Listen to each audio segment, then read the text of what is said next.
Mais uma vez, bom dia aos amados irmãos, que Deus abençoe a sua vida rica e abundantemente. Amém, queridos? Amanhã, dia 7 de setembro, é um dia que para nós brasileiros fala alto.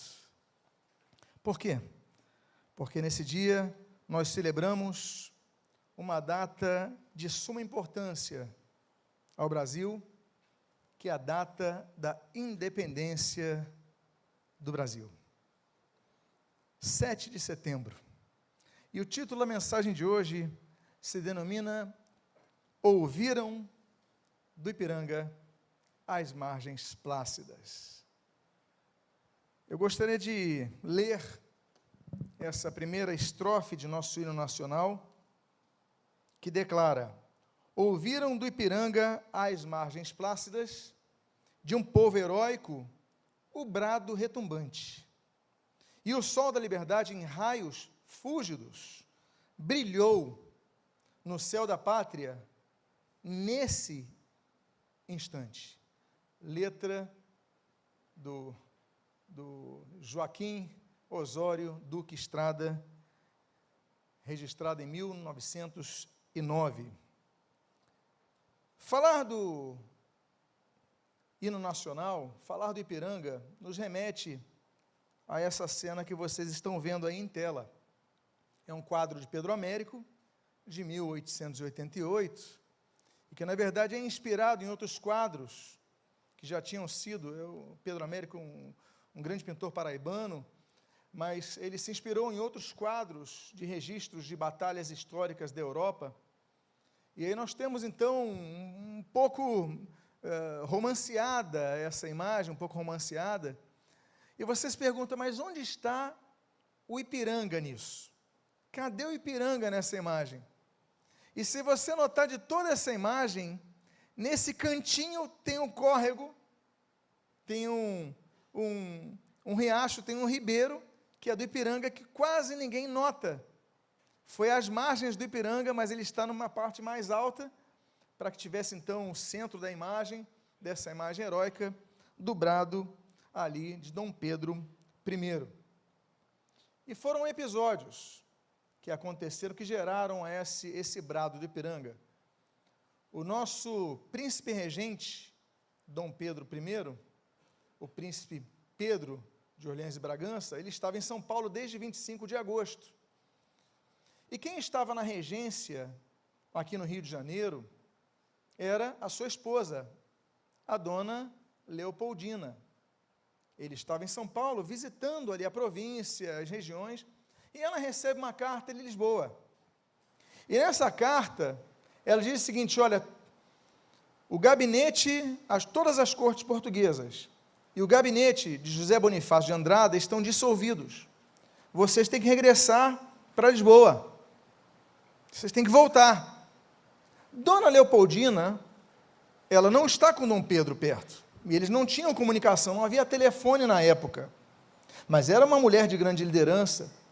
Então ela reúne ali o gabinete de José Bonifácio, ela reúne o Conselho de Ministros, e ela, no dia 2 de setembro, ela registra e ela registra a Declaração de Independência do Brasil. Então, a Declaração de Independência do Brasil, ela foi feita por uma mulher, ela foi feita por Dona Leopoldina. Só que, como o príncipe regente estava vivo, ele precisava ser comunicado para que ele pudesse, então, confirmar aquela decisão feita no Rio de Janeiro. Ele sai, então, ali de São Paulo, vem para o Rio de Janeiro, e quando ele está a 5 quilômetros de onde ele saiu em São Paulo, tem aquele ribeiro do Ipiranga, então limpo, e ele para então para fazer as mulas beberem, e ali então chega um mensageiro e fala: tem uma carta do Rio de Janeiro. Dom Pedro, ele pega aquela carta, e essa carta foi enviada pela sua esposa, a Dona Leopoldina, e pelo José de Bonifácio. E quando ele lê a carta, lê a decisão de Dona Leopoldina, então ele vai fazer um brado. Ele chama a sua guarda de honra e faz aquela declaração que todos nós conhecemos. Ele diz: para o meu sangue, minha honra, meu Deus, eu juro dar ao Brasil liberdade, independência ou morte. E aí então é feito aquele brado. Ele regressa, então isso aí no dia 7 de setembro, 5 dias depois da declaração ter assinada. Ele regressa a São Paulo, onde fica até 14 de setembro, vem para o Rio de Janeiro.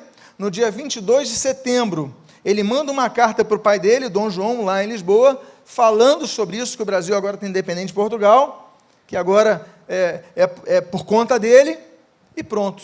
E aí temos todo esse processo. E aí no mês seguinte, no dia 12 de outubro de 1822, então ele é declarado imperador do Brasil.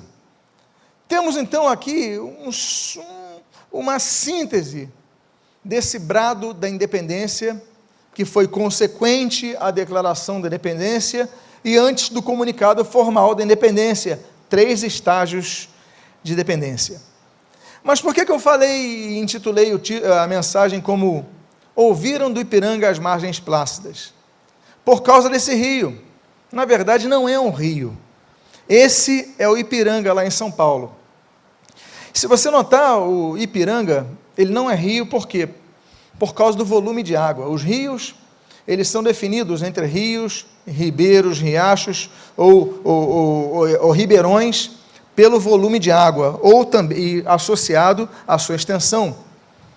Então, por exemplo, o Rio Ipiranga tem 9 quilômetros, não chega a ser um ribeirão, porque teria que ter mais de 10, ele é um ribeiro, tem 9 quilômetros, não tem grande volume d'água. Inclusive, lá em São Paulo, isso na cidade de São Paulo, em 1942, naquelas reformas que nós tivemos na maior metrópole da América do Sul, grande parte do Rio Ipiranga foi colocado concreto em cima, e temos grandes avenidas ali em cima, para melhorar o trânsito e para inibirem o cheiro que não era agradável do Rio Ipiranga. Aliás, numa última aferição, há 3 anos, do Rio Ipiranga, diz que ele é altamente poluído.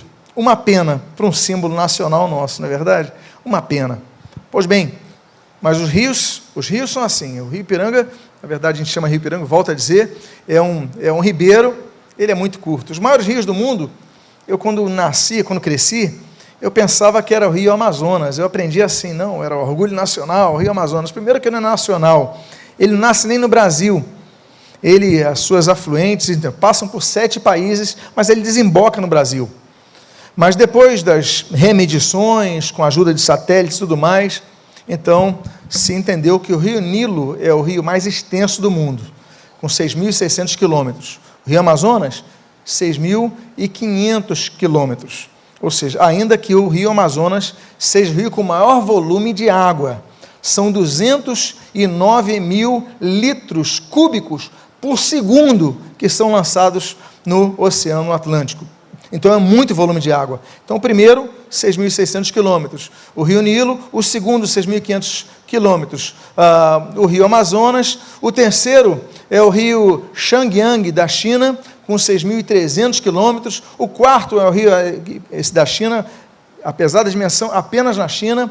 O quarto é o rio Mississippi, Missouri, que vai dos Estados Unidos ao Canadá, com 200 quilômetros. E aí o quinto, com 5.500 quilômetros, é o rio Ob, que começa no Cazaquistão, acaba no Ártico Russo, com 5.600 quilômetros. O Rio Ipiranga não é nada em relação a isso. Mas a Bíblia fala de rios, e a Bíblia fala de ribeiros.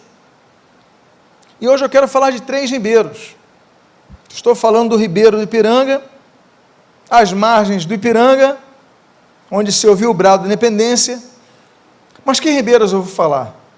A Bíblia fala de muitos ribeiros.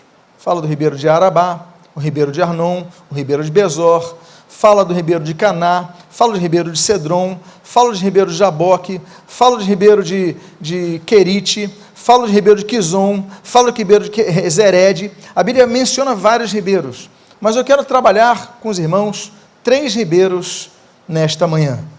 Afinal de contas, nos lembramos do ribeiro do Ipiranga, e aqui tanto falamos sobre ele até agora. O primeiro ribeiro que eu quero falar nesta manhã é o ribeiro de Jaboque. Eu convido então a que você me acompanhe no texto que se encontra em Gênesis capítulo 32, dos versículos 22 ao 31, Gênesis 32, do 22 ao 31. E eu gostaria de citar então, ler o texto. Diz a palavra de Deus: levantou-se naquela mesma noite Jacó, tomou suas 2 mulheres, as suas 2 servas, e seus 11 filhos, e transpôs o val de Jaboque. Tomou-os e fê-los passar o ribeiro. Fez passar tudo o que lhe pertencia, ficando ele só. E lutava com ele um homem até ao romper do dia, e vendo este que não podia com ele, tocou-lhe na articulação da coxa. Deslocou-se a junta da coxa de Jacó na luta com o homem. Disse este: deixa-me ir, pois já rompeu o dia. Respondeu Jacó: não te deixarei ir, se não me abençoares. Perguntou-lhe, pois, como te chamas? Respondeu ele: Jacó. Então disse: já não te chamarás Jacó, e sim contra Israel, pois como príncipe lutaste com Deus e com os homens e prevaleceste. Tornou Jacó: dize, rogo-te, como te chamas? Respondeu ele: por que perguntas pelo meu nome? E o abençoou ali. Aquele lugar Jacó chamou Peniel, pois disse: vi a Deus face a face, e a minha vida foi salva. Nasceu-lhe o sol quando ele atravessava Peniel e manquejava de uma coxa. Oremos. Pai amado, lemos a Tua palavra e pedimos as Tuas bênçãos sobre as nossas vidas. Fala conosco, dá-nos a Tua direção, e o que nós pedimos, nós fazemos agradecidos em nome de Jesus. Amém e amém. O ribeiro de Jaboque, ele é citado por 8 vezes na Bíblia, e nesse contexto nós temos ali a aproximação do encontro tão esperado, tão tenso, entre Jacó e Esaú, seu irmão. Esaú que fora aproveitado por Jacó, naquele episódio, em que com fome, vendo o guisado de lentilhas que seu irmão preparara, pede e Jacó lhe vende em troca do direito de primogenitura.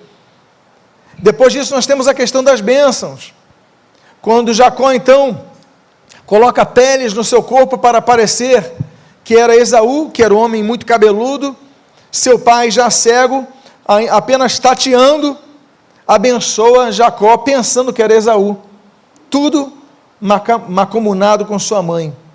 E ali então Esaú fala: eu vou matar o meu irmão. Esaú então coloca um projeto de matar o seu irmão. Nós temos aí mais uma vez uma cena de um fratricídio em andamento, depois da primeira família da terra, quando Abel é assassinado por Caim. E agora então temos uma perseguição, e duram anos, e passam-se anos, e a vida de Jacó se desenvolve muito, e Jacó então que fica 20 anos com Labão, 7 anos por Raquel, 7 anos por Lia, 4 anos ali 6 anos para conseguir o seu rebanho, 20 anos ali, passa-se o tempo, esse homem prospera, esse homem enriquece, mas uma coisa não muda em Jacó: o seu medo. Ele amadurece como homem, ele constitui família, ele enriquece, mas ele continua com medo no seu coração. E medo de quem? Do seu irmão. E fica um medo muito ruim, um clima muito ruim. Por quê? Porque ele quer, e é um momento que a família tem que se reunir, ele não pode ver seus parentes, ele é malquisto, mal visto, ele está tenso, mas aí acorda-se ao encontro, e no caminho desse encontro, diz o texto que nós lemos, surge um ribeiro, mais um ribeiro, não é o Rubicão romano, não é o Ipiranga brasileiro, mas temos mais um ribeiro, que aponta mudanças na história. E diz a Bíblia nesse texto, que quando ele chega no ribeiro de Jaboque, Ele fala, olha, passem esse val, e cruza, então a sua família cruza, os seus servos cruzam, o gado cruza, todos cruzam o val de Jaboque. Mas ele é o último a cruzar. Por que ele é o último a cruzar? Seria realmente o medo de Esaú? De que Esaú estivesse próximo, e se ele estivesse na frente, lhe desse uma flechada? Pessoas que estivessem escondidos, pudessem atacá-lo? Jacó tem tanto medo que ele manda a sua família na frente. Manda todo mundo na frente. Eu vou ser o último a cruzar esse vale, porque eu sei que quando cruzar o Jaboque, já estou na região para encontrar meu irmão. E aí, meus amados, nós aprendemos algumas coisas. Porque quando todo mundo cruza o Jaboque, ele fica antes do Jaboque, aparece o anjo do Senhor, que tem essa luta que nós aqui lemos, que está registrada na Bíblia, e que dura tanto. E nós aprendemos uma lição, a primeira lição, com esse ribeiro do Jaboque. Há momentos em que devemos ficar a sós com Deus, para termos experiências que vão mudar a nossa vida. Há experiências que você vai ter na igreja, há experiências que você vai ter ouvindo a palavra, como você está ouvindo nesse momento presencialmente ou online. Há experiências que você vai ter no louvor, durante o louvor. Há momentos que você vai ter no grupo de oração. Mas existem situações que só você vai viver quando você estiver a sós com Deus. Grandes homens da Bíblia tiveram experiências profundas com Deus quando estavam solitários, quando estavam sozinhos. O próprio Senhor Jesus, no Getsêmani, fiquem aqui, que eu vou orar, e ele tem a experiência que o faz suar sangue. Elias, Davi, e tantos outros, servos de Deus, no momento da solidão. Há momentos em nossa vida que nós não entendemos, mas parece que perdemos todos que estavam ao nosso redor. Não temos às vezes ânimo de sair da nossa casa, não temos às vezes ânimo de ir para os cultos na igreja. Ah, tem programação, não quero ir, quero ficar sozinho, quero me isolar, não quero mais ir na igreja. Quantos já passaram ou passam por isso? Aí você fica isolado em casa, mas não pense você que você está sozinho. Muitas vezes aquele é o momento que Deus proporcionou à sua vida, para que o anjo do Senhor se manifestasse à sua vida e lutasse contigo. E muitas vezes na solidão, quando você não tem irmãos, pessoas ao seu lado, é quando mais você estará apto para ter experiências profundas com Deus. E essa é a primeira coisa que nós aprendemos daquele ribeiro de Jaboque. Há uma segunda coisa que nós aprendemos no ribeiro de Jaboque, é que nós temos que ter experiências pessoais com Deus. Porque muitas vezes nós pautamos a nossa fé na fé dos outros. Nós pautamos a nossa fé na experiência espiritual dos outros. Ó, fulano foi curado disso. Ó, fulano foi cheio do Espírito Santo. Ó, fulano teve visão. Ó, fulano venceu uma enfermidade. Ó, fulano conseguiu essa carreira. Ó, fulano, beltrano, cicrano, e você vai citando várias pessoas que testemunham, mas você mesmo não tem um registro de uma experiência profunda com Deus. Ah, mas eu vou na igreja todos os domingos, terças, quintas, juventude, eu vou nos grupos de oração, eu vou nos grupos de vida, mas a questão é que todos precisam ter uma experiência pessoal com Deus. Daí o termo Peniel. Ele batiza aquela região, ele renomeia aquela região, ele intitula aquela região como Peniel. Eu vi a Deus face a face, eu tive experiência pessoal com Deus. E o Peniel tem que ser um registro na vida de cada um aqui dos presentes. Todos têm que ter o Peniel na sua vida. Mas para que aconteça o Peniel, você tem que estar de frente para o Jaboque. Que você tenha experiências com Deus, cada vez mais profundas. Quantos podem glorificar a Deus nesse momento? Agradeça a Deus porque Ele se faz presente na comunidade dos santos, mas também na solidão do seu quarto. Deus não te desampara, Deus está presente, e onde Deus está presente, experiências profundas você pode ter com Ele. Há uma terceira coisa que nós aprendemos no ribeiro de Jaboque. Aquela luta durou toda a noite, não foi uma luta rápida.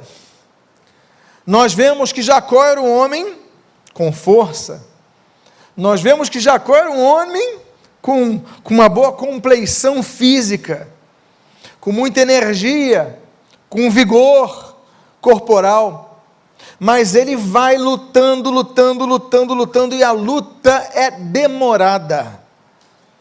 A terceira coisa que nós aprendemos no ribeiro de Jaboque é que, ainda que Deus se manifeste presente, nós temos que lutar. E nem sempre a nossa luta é uma luta breve. Há lutas, Deus presente, Deus permitindo, Deus nos contextualizando nela, que são lutas longas. E a noite vai chegando e a gente vai perdendo vigor. A noite vai chegando e aquela nossa força inicial vai acabando. Não sei quantos já viram lutas livres aqui. Você vê que no primeiro round, no segundo assalto, enfim, em cada vez o vigor vai diminuindo. Começa com energia, daqui a pouco estão já mantendo uma distância maior, porque é normal. Muitos começam batalhas da sua vida espiritual com muito vigor, muita força. E vão em todos os cultos, vão nos grupos de oração, e começam a orar, jejum, mas só que passa o tempo, eles desanimam, a força vai perdendo, e a fé vai diminuindo, e quando a fé diminui, então você perde de vez.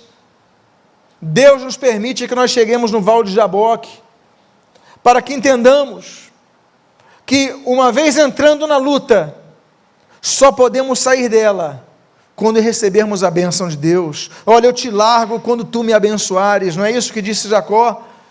Eu te largo quando tu me abençoares, ainda que eu esteja fraco, eu continuo agarrado no Senhor, ainda que eu esteja sem forças, a noite veio, o sol está se pondo, mas eu ainda me agarro no Senhor, porque eu quero a minha bênção. Então diga para a pessoa que está do seu lado: não desista da luta, lute até ter a tua bênção em tuas mãos.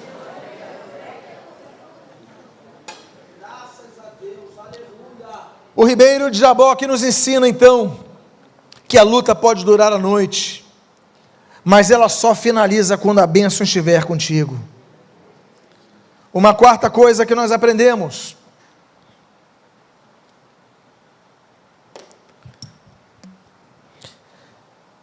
as nossas lutas nos deixam marcas. A Bíblia diz que Jacó ficou manquejando a partir daquele evento. Ele conseguiu a sua bênção, mas ele passou a manquejar, ficou uma marca. O apóstolo Paulo, ele registra das marcas que ele teve no seu corpo, por amor a Cristo, pregou o evangelho, se deu, mas a Bíblia diz que ele foi chicoteado, a Bíblia diz que ele foi esbofeteado, a Bíblia diz que ele foi lá em Éfeso, lançado às bestas feras, aos animais, talvez aos cachorros. Ele falou: olha, eu trago no meu corpo as marcas de Cristo. Mas ele permaneceu fiel, mas as marcas ficaram. O próprio Salvador, o Senhor Jesus, ele ficou com marcas. Quando o ressurreto aparece aos discípulos, Tomé, ele fica na dúvida. Afinal de contas, és tu mesmo?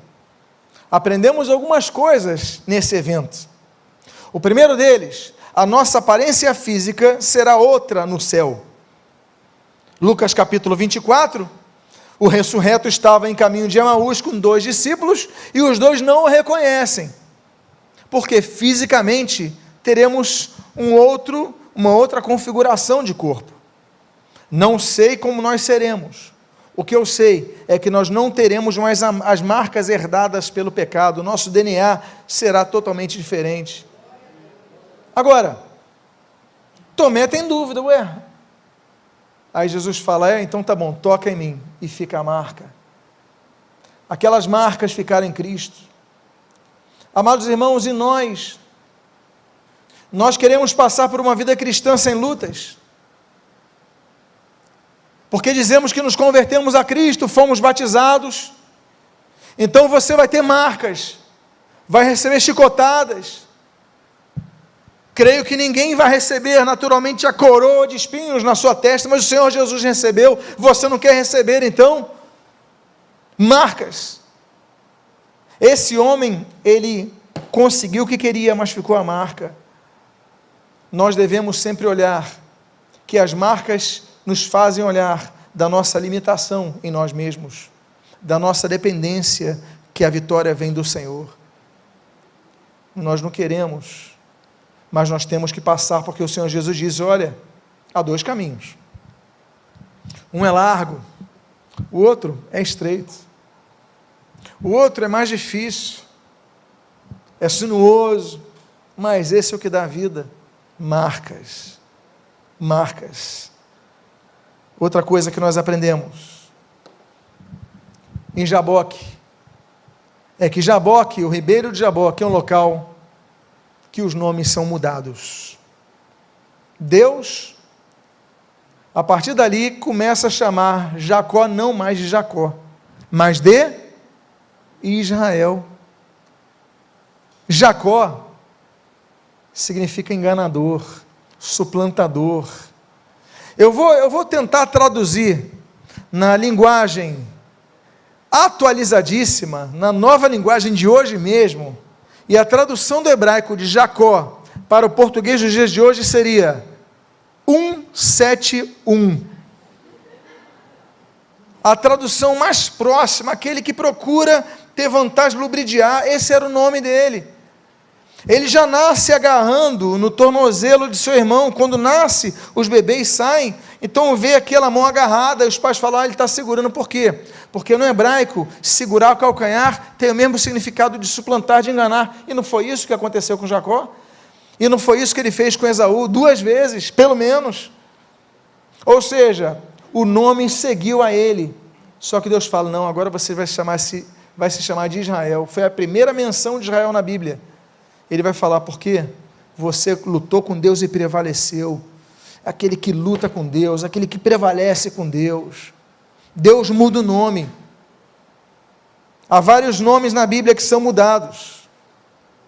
Gênesis 17, Abrão passa a se chamar de Abraão. Gênesis 17, Sarai passa a se chamar Sara. Esse trecho aí de Gênesis 32, Jacó passa a se chamar Israel. Números 13, Oséias passa a se chamar Josué. Gênesis capítulo 41, José recebe o nome egípcio, Zafenate, nome totalmente diferente, assim como, por exemplo, Daniel capítulo 1 passa a receber o nome babilônico, que é o Belsazar. Ananias, Misael e Azarias recebem também, Daniel capítulo 1, os nomes de Sadraque, Mesaque e Abednego. A Bíblia fala da mudança de nome do próprio Simão, passa a ser chamado de Pedro. Pedro é um apelido. Nós temos ali Atos capítulo 13, Saulo passa a ser chamado de Paulo, né? Saulo, o desejado, passa a se assinar o nome de Paulo, o pequenino. Daí vem o termo paulatinamente, em pequenos passos. Então, e a Bíblia diz que todos nós, Apocalipse capítulo 2, receberemos um novo nome.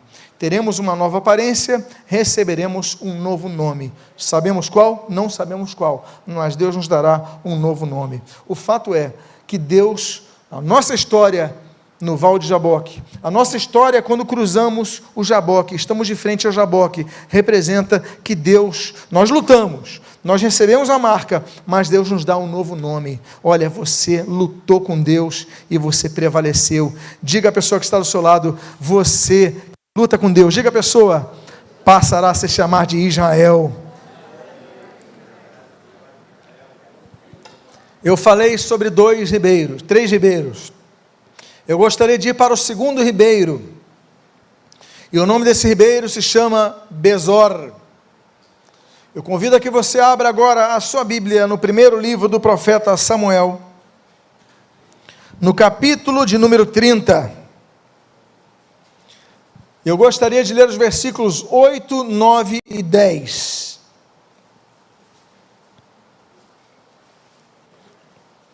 E diz a palavra do Senhor: então consultou Davi ao Senhor, dizendo: perseguirei eu o bando, alcançá-lo-ei? Respondeu-lhe o Senhor: persegue-o, porque de fato o alcançarás e tudo libertarás. Partiu, pois, Davi, ele e os 600 homens que com ele se achavam, e chegando ao ribeiro de Besor, onde os retardatários ficaram. Davi, porém, e 400 homens continuaram a perseguição, pois que 200 ficaram atrás, por não poderem, de cansados que estavam, passar o ribeiro de Besor. Amados irmãos, nós conhecemos a história de Davi e sabemos que Davi, ele foi invejado por Saul. Depois daquele primeiro encontro que ele foi festejado, Saul vê nele a coragem, a destreza, a ousadia, a força, a fé, lhe oferece a sua própria armadura. Davi: não, eu vou enfrentar com o que eu mais me adequo, ele não cabe em mim, está pesado. Ele vai e derrota Golias e a seguir o mata. Mas depois disso a fama de Davi se alastra, e Saul fica com inveja e ciúmes de Davi. E começa então a perseguir Davi, e perseguir de maneira implacável, a ponto de querer matá-lo. E por 3 oportunidades, o rei Davi tem chance de matar Saul e acabar com a sua perseguição. 3 oportunidades. E nas 3, olha, eu estava próximo do Senhor, eu podia ter te matado, e é livrado. Mas chega um ponto que Davi fala o seguinte: irmão, não tem jeito. O rei Saul é um homem sem palavra. Ele fala: não vou te perseguir mais, depois manda perseguir. Aí eu acredito. Aí depois fala: não vou perseguir de novo, e manda perseguir de novo. É um homem instável. Já sei o que eu vou fazer. Eu vou me refugiar no local onde Saul não consegue me pegar, no meio dos inimigos. E Davi tem a brilhante ideia de se refugiar no meio dos filisteus. Que estratégia Davi tinha. Davi então vai para o meio dos filisteus, e ali procura o rei Aquis, e Aquis então fala: você está sendo perseguido pelo meu inimigo, então tá bom, vou te dar guarita aqui. Agora eu vou te dar uma região para você morar, e você e seus homens. São 600 homens, além das famílias, não é? Mulheres, filhos. Estamos falando de milhares de pessoas que acompanham Davi num êxodo. Davi então fica numa cidade chamada Ziclag. Só que Davi, tão grato ao rei filisteu pelo abrigo que lhe deu, que Davi fica sabendo que o rei filisteu foi ter uma briga, uma luta, uma batalha. Davi fala: poxa, nós temos aqui 600 soldados. O rei dos filisteus nos abrigou, nos ajudou, e nós vamos ficar aqui? Não, vamos ajudá-los. Eles pegam um caminho, andam 145 quilômetros, e quando chegam, os filisteus olham para o bando de Davi e falam: o que vocês estão fazendo aqui? Davi: nós viemos ajudar vocês, vamos lutar juntos. E os filisteus: não, vocês não vão lutar com a gente não, essa luta é nossa, deixa com a gente. E fica naquilo. O rei Aquis falou: olha, Davi, eu agradeço a sua gentileza em vir nos ajudar, mas o meu povo pensa que no meio da batalha vocês podem se voltar contra a gente, então volta para Ziclag. Tá bom. Davi foi na melhor das intenções ajudar.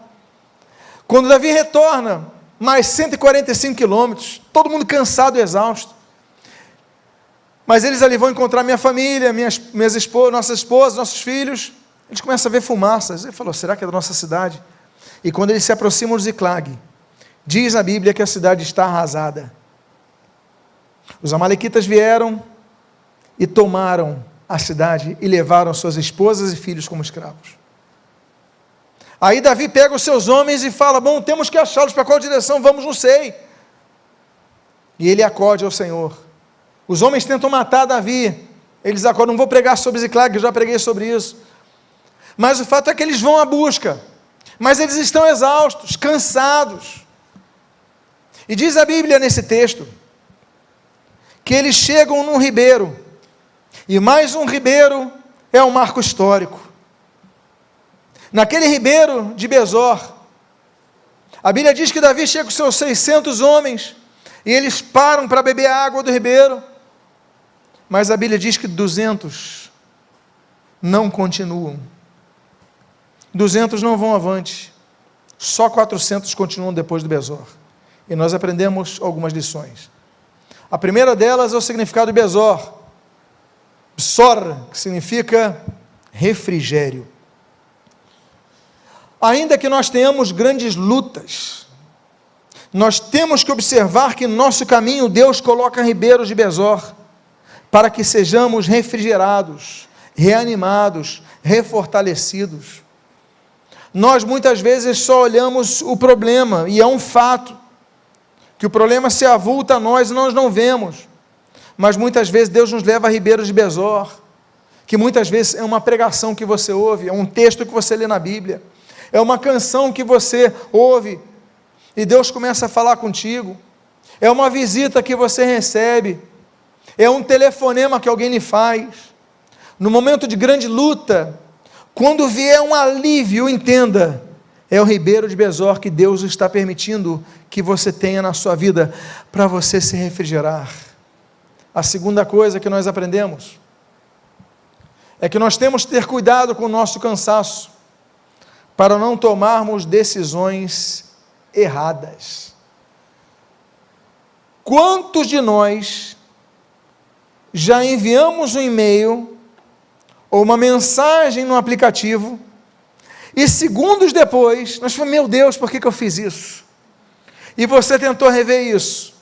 Quantos aqui? Eu creio que são mais. O fato é, que nós perdemos, quando fazemos coisas no cansaço, no desgaste. Quantos relacionamentos foram arruinados, por quê? Porque em vez de você ficar calado no momento do cansaço mental, do desgaste, você falou demais, aí perde-se relacionamento. Quantos perdem? Todos passam por lutas, e a grande luta que nós temos, muitas vezes, é dominar o nosso próprio eu. Às vezes o diabo não faz nada senão assistir o que a nossa natureza caída nos faz fazer, falar demais. A sabedoria está quando nós ficamos calados, e sabemos que tem tempo de falar, e tem tempo de calar. Elias, quando estava cansado, ele pediu para si mesmo a própria morte. Jonas queria que os outros morressem. Meus amados irmãos, cansados, nós não tomamos decisões certas. O fato é, meus amados irmãos, que o ribeiro de Besor, aqueles 200 homens, eles junto com os 400 queriam rever suas famílias, mas eles falaram, não, parei, estou cansado, não quero mais ir não, eu desisto. Minha família vai estar morta mesmo, as nossas esposas vão ter virado escravas deles, não adianta mais eu ir. O ribeiro de Besor, muitas vezes é o alívio que Deus dá, mas muitas vezes é o local que a gente relaxa demais, e a gente decide não prosseguir. Para muitos, é o terceiro ponto, uma pausa para descansar, se põe então no ponto de desistência. Você vai fazer uma viagem e desiste de voltar. Você vai de férias, decide sair do trabalho. Sem situações, depois de grandes estresses, quando você chega no Rio Besor, no ribeiro Besor, você fala, eu vou parar por aqui, eu não quero mais prosseguir. E muitas vezes, você confunde descanso com toda a vida, uma pausa com toda a vida, férias com toda a vida não. Nós temos que tirar férias, nós temos que descansar, nós temos que fazer como Jesus, é pegar o barco e ir para o meio do mar da Galileia, é Jesus ir para o deserto, quantos homens de Deus fizeram isso, se deslocaram até para orar, Jesus falou, eu vou orar sozinho. Tem momentos que nós precisamos isolar, descansar, é muita pressão, há momentos que nós temos que sair realmente, um pouquinho e descansar, buscar a renovação de Deus, beber as águas do ribeiro Besor. Mas depois de bebidas as águas, bom, eu tenho que continuar com a minha meta está lá. 200 desistiram, dos 400, dos 600, 200 ficaram. Outra coisa que nós devemos entender no ribeiro do Besor, é que o nosso descanso final, como diz Hebreus, acontecerá no céu. Até lá nós devemos trabalhar. Não estou falando, volto a dizer, de uma necessidade de férias, de você sair um pouco, de você viajar, de você ter momentos de lazer, ver uma televisão, fazer uma viagem. Não é isso que eu estou falando. Eu estou falando que depois desse período temos que voltar a trabalhar, não podemos desanimar até alcançarmos nossos objetivos. O objetivo do bando de Davi, vamos rever nossas famílias. Não pare por causa do Besor, não transforme bênção em maldição, porque o nosso objetivo é sermos aqueles que têm a maldição transformada em bênção. E a última lição que nós aprendemos do ribeiro de Besor é que ainda que nós estejamos cansados, não aguentemos. 200 não aguentaram, desanimaram, beberam água, falaram, não adianta, eles estão longe, não adianta, não vamos conseguir mais. Mas 400 foram. O que nós aprendemos com isso? Que mesmo quando nós estamos cansados, há irmãos que batalham por nós. Mesmo quando nós não conseguimos forças para ir, porque nem todos têm a resistência de outros, não é verdade? Eu não tenho a mesma resistência que a Cláudia. Eu sou mais alto, mas eu não tenho metade da força que ela tem. Quantos maridos dizem isso das suas esposas também? A grande questão é que há vezes que você não consegue, mas você fala o seguinte, ora por mim, me ajuda em oração. Aí você fica no Besor, porque você não aguenta mais andar, mas os 400 vão à luta por você. Não, fiquem aí, fiquem em Besor, que nós vamos lutar por você. Você está cansado? Fica aí, nós vamos orar por você, nós vamos lutar por você. O poder da igreja, um dos maiores poderes que nós temos, é a da intercessão uns pelos outros. E nós aprendemos isso em Besor. Sexta e última lição de Besor. Os 400 que perseguiram, continuaram a perseguição, eles também estavam cansados. Não pense você que apenas os 200 que ficaram estavam cansados, os 400 também. Eles andaram 145 quilômetros para ir, 145 quilômetros para voltar, ainda tem a experiência de não encontrarem suas famílias, e ainda vão caminhar mais quilômetros procurando, estão exaustos, todos exaustos, os 200, mas 400 também, mas ainda assim, eles beberam as águas do Besor e prosseguiram. Deus nos permite que ribeiros estejam à nossa frente, para que nós bebamos e prossigamos. O ribeiro de Besor representa, de fato, renovação. E o terceiro ribeiro que eu gostaria de comentar nesta manhã é o ribeiro do Ipiranga.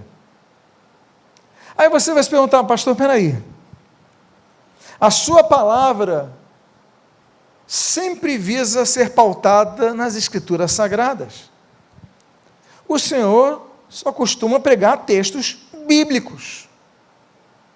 O Senhor falou do ribeiro de Jaboque, e nós lemos então o livro de Gênesis 32.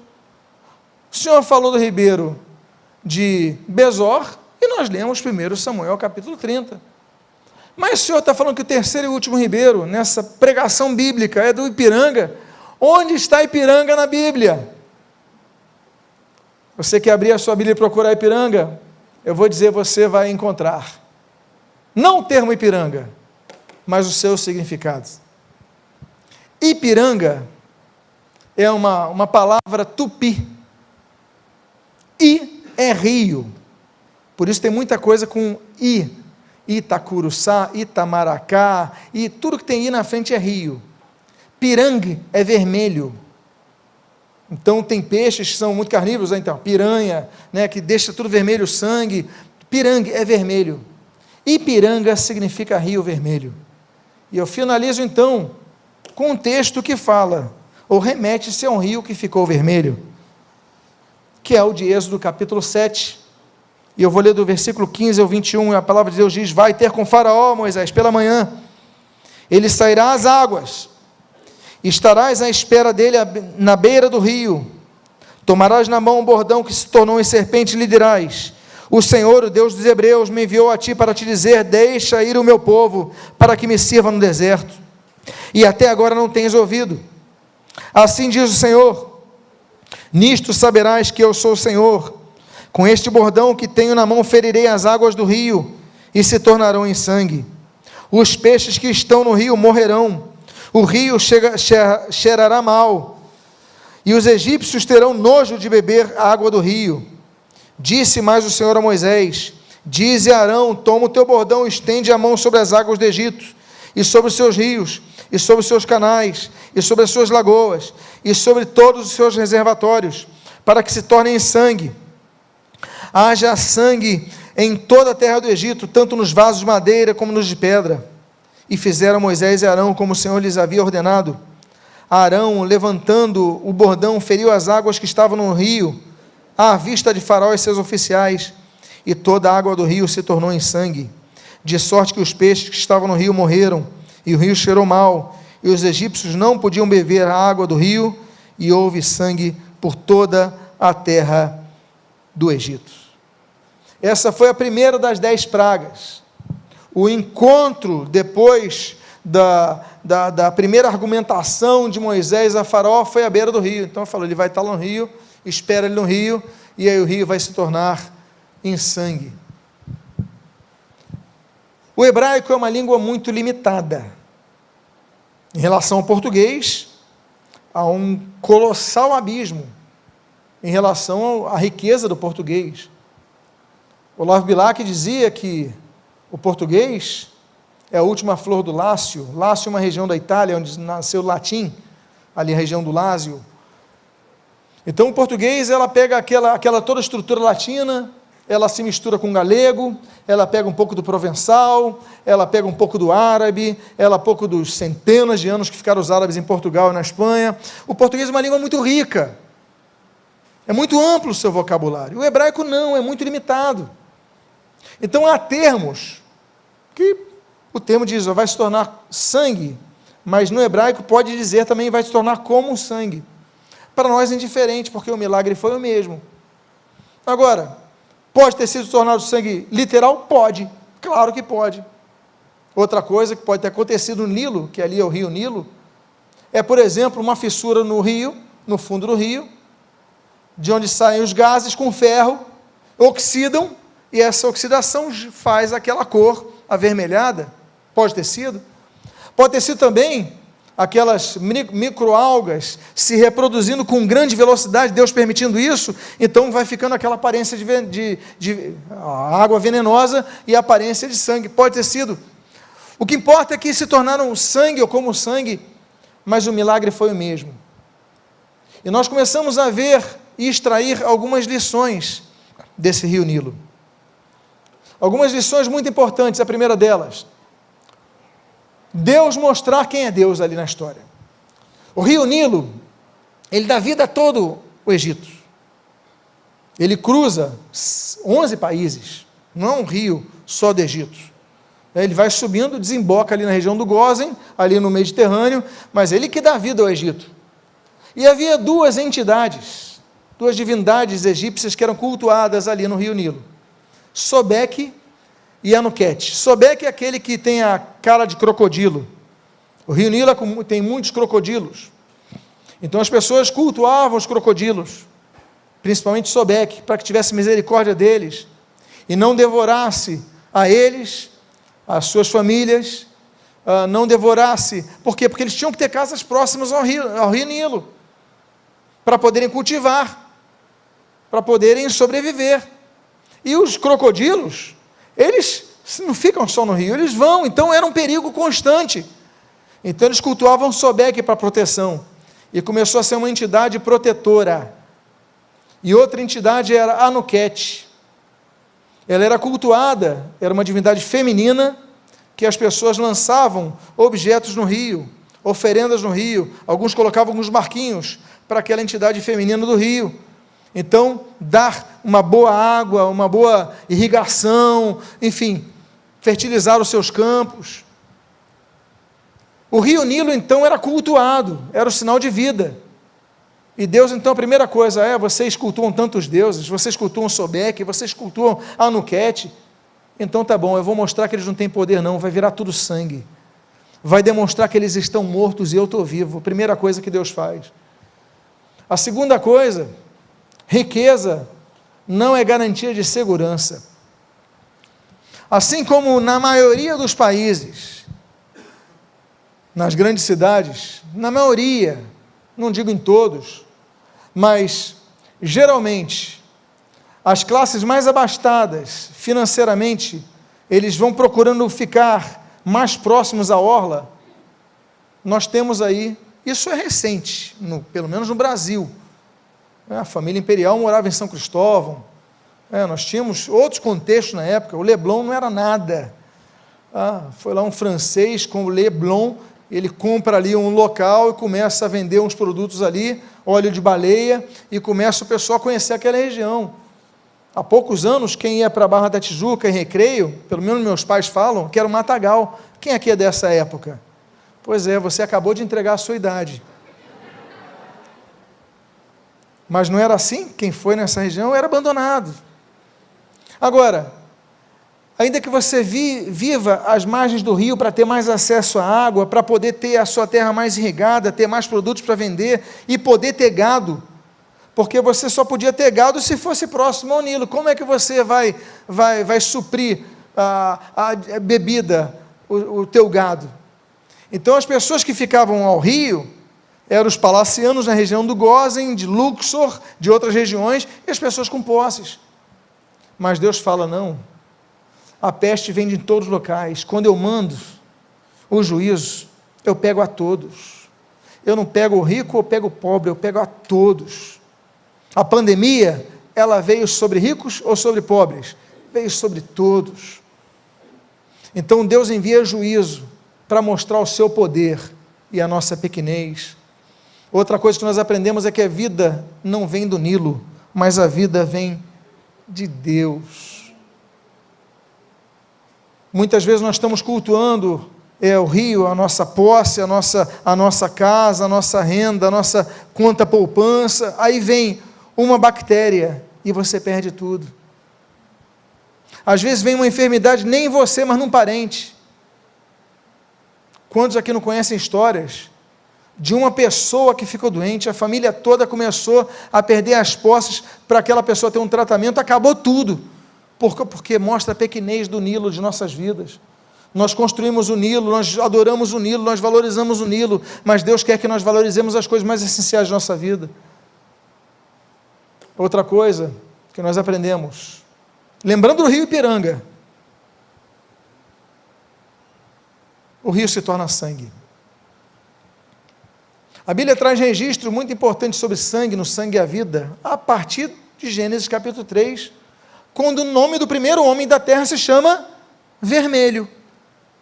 Adão significa vermelho. Adão, Edom, no hebraico moderno, Adom é vermelho no hebraico. O primeiro nome do primeiro homem se chama vermelho. Como diz a Bíblia em Romanos capítulo 5, o segundo Adão, ele é conhecido pelo sangue vertido na cruz, que é vermelho, o sangue de Jesus, o vermelho. Quando a Bíblia institui as ofertas em Levíticos, a Bíblia fala da oferta dos sacerdotes, e a Bíblia fala de 5 ofertas que eram colocadas no altar. A oferta de holocausto, a oferta de manjares, a oferta pacífica, a oferta pelo pecado e a oferta pela culpa. Na oferta pelo pecado, tinha que ser derramado o sangue de uma novilha vermelha.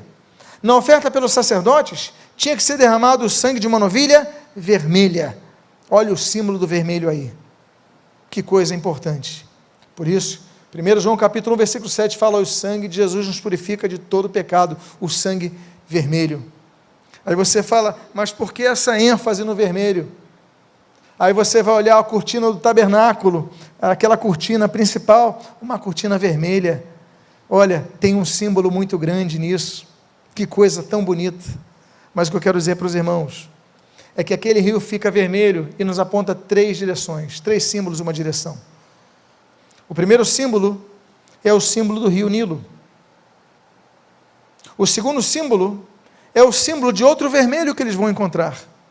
Porque se no capítulo número 7 nós temos o rio vermelho, que é o Nilo, no capítulo número 14 eles estão diante de um mar. O mar chamado Mar Vermelho. E o segundo símbolo é que o mar, intransponível para a quantidade de pessoas e o exército que vinha atrás, não daria. E o terceiro símbolo é que o mar vermelho se abre pelo poder de Deus. E aí nós temos uma só direção. A direção do vermelho que nos aponta, nos lembra um outro vermelho de Êxodo capítulo 12.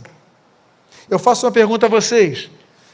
Entre Êxodo 7 e Êxodo 14, entre o rio, o Nilo que fica vermelho, e o mar vermelho, há mais um vermelho importante nessa história. Quando no capítulo 12 de Êxodo, a Bíblia diz que eles tinham se reunido nas suas casas, porque a 10ª praga, o anjo passaria sobre a terra do Egito, mas aqueles em cujos umbrais da porta tivesse a marca de que cor? Vermelha, do sangue do Cordeiro, o anjo não passaria para ceifar aquelas vidas. 3 vermelhos, 3 poderes, 3 libertações, uma direção. Quantos podem glorificar a Cristo? Tudo aponta a Cristo. O rio Nilo aponta ao vermelho de Cristo. A Páscoa aponta ao Cordeiro, que é Cristo. O mar vermelho cruzado aponta ao Jesus, a Cristo Jesus, que nos libertou das trevas para a luz.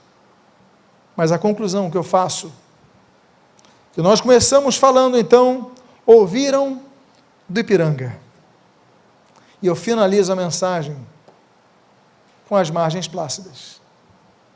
Ouviram do Ipiranga as margens plácidas, pacíficas, calmas. Por isso não é um rio, por isso é um ribeiro. Há pouco volume de água.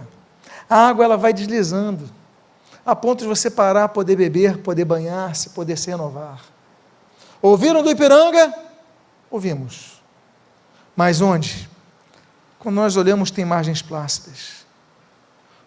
Em Cristo Jesus, como diz Romanos capítulo 5, versículo 1, justificados, pois, pela fé, temos paz com Deus. Por isso Jesus, ali em João capítulo 14, olha, deixe-vos a paz, a minha paz vou lá dou, não vou lá dou como a dá o mundo. Portanto, quando cruzamos o Ipiranga, nós passamos a ter paz com Deus. Eu convido a você a ficar de pé nesse momento. Eu quero fazer uma oração por sua vida. Nesse dia que nós antecedemos a celebração da independência do Brasil,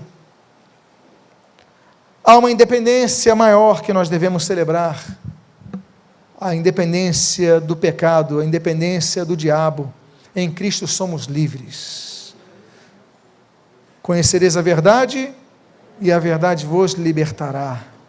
Jesus nos traz libertação. Convido a você a fechar os seus olhos. Eu gostaria de fazer uma pergunta. Há alguém aqui que quer entregar a sua vida ao Senhor Jesus e quer conhecer essa libertação que só Jesus oferece? Alguém aqui em nosso meio? Se houver, levante a sua mão. Há alguém aqui que quer nesse momento voltar para a casa do Senhor? Você que está afastado, levante seu braço. Há alguém aqui? Pai amado, lemos a Tua palavra, tratamos a respeito de 3 ribeiros, na verdade 2 ribeiros e um rio, Pai amado, nos apontando essa data da independência. Mas, Pai amado, em nome do Senhor Jesus, independentes somos do pecado, do diabo, mas totalmente dependentes somos de Ti. E, Pai amado, essa é a maior libertação que alguém pode ter.